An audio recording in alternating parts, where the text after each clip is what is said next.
وكان رسول الله صلى الله عليه وسلم يقول أخوف ما أخاف على أمتي كبر البطن ومداومة النوم والكسل وضعف اليقين.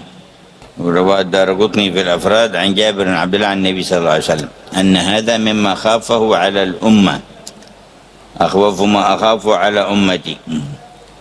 وجاء في لفظ أخشى ما خشيت على أمتي. Rasulullah sallallahu alaihi wasallam bersabda, perkara yang paling aku bimbang kepada umatku ialah perut yang besar, sentiasa tidur, malas dan yakin yang lemah. Hadis tersebut terdapat di dalam kitab Al-Afrad yang disusun oleh Daruqutni yang diriwayatkan daripada Jabir bin Abdullah yang mana baginda sallallahu alaihi wasallam bersabda, perkara yang paling aku takut kepada umat aku.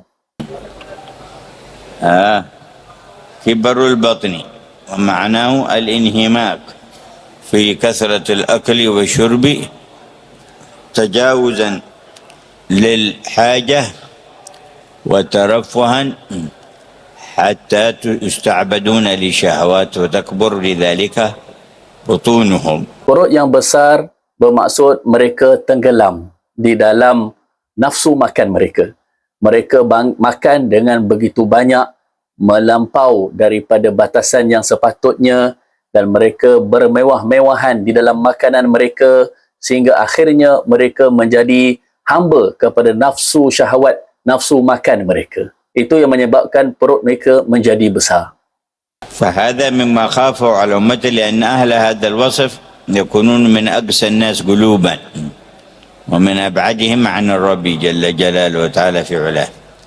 Perkara ini dibimbangi oleh Rasulullah sallallahu alaihi wasallam kerana apabila umat baginda mengamalkan sikap yang demikian akan menyebabkan hati mereka menjadi keras.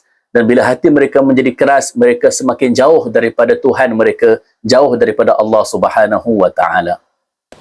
Kibarul batni wa mudawamatun naumi, an yatajawazu al-hadd idan fi an-nawm wa يلوون عليه ويكثرون منه ويستجلبونه ويتكلفونه حتى يضيعوا من أعمارهم غررها وأصفاها، فليس لأحدهم قيام بالليل ولا مواظبة على الفجر والعشاء في جماعة بسبب كثرة النوم. Yang kedua ialah banyak tidur.